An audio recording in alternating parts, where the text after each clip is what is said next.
ధరణిపై అధ్యయన కమిటీ వేయడంపై మాజీ MP VH CM Revanth రెడ్డికి ధన్యవాదాలు తెలిపారు.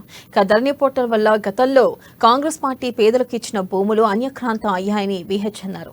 గాంధీభవన్లో ఆయన మీడియాతో మాట్లాడారు. ఓఆర్ఆర్తో పేద రైతులు భూములు కోల్పోయారని, కీసర ఔట్ రింగ్ రోడ్డు అనుమతుల్లో పెద్ద స్కామ్ జరిగిందని పేర్కొన్నారు. ఓఆర్ఆర్ స్కామ్పై విచారణ జరిపి దోషులపై చర్యలు తీసుకోవాలని ఆయన డిమాండ్ చేశారు.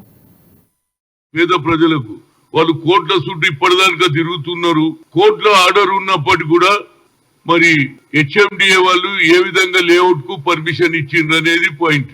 అందులో భాగంగానే హెచ్ఎండిఏ ఆఫీస్ కు నేను కోదండ రెడ్డి గారు కూడా పోయాం.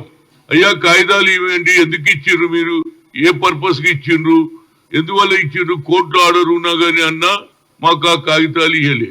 ఫైనల్ గా ఆ శ్రీనివాస కుటుంబ సభ్యుడు రైట్ టు ఇన్ఫర్మేషన్ పోతే వాళ్ళు కూడా కలెక్టర్ జాయింట్ కలెక్టర్ ఎంఆర్ఓ చేస్తే ఎంఆర్ఓ కూడా అతనికి ఆధిపత్యంలో లేకుండా ఆయన కూడా ఫేవర్ లో ఇచ్చారు. ఇది చాలా క్లియర్ కేసు అండి.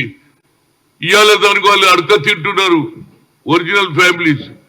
రాగి కృష్ణారెడ్డి ఎంత తెలివిగా అంటే కోడన్ల పేర్లు, తన ఇద్దరు కొడుకులు ఉంటే కోడన్ల పేరు చేశారు కాబట్టి ఎవరైతే భూమి ఇచ్చిన వాళ్ళు ఇద్దరు చనిపోతే దొంగ సంతకాలు చేసి 83, 85 లోనూ చనిపోతే 1990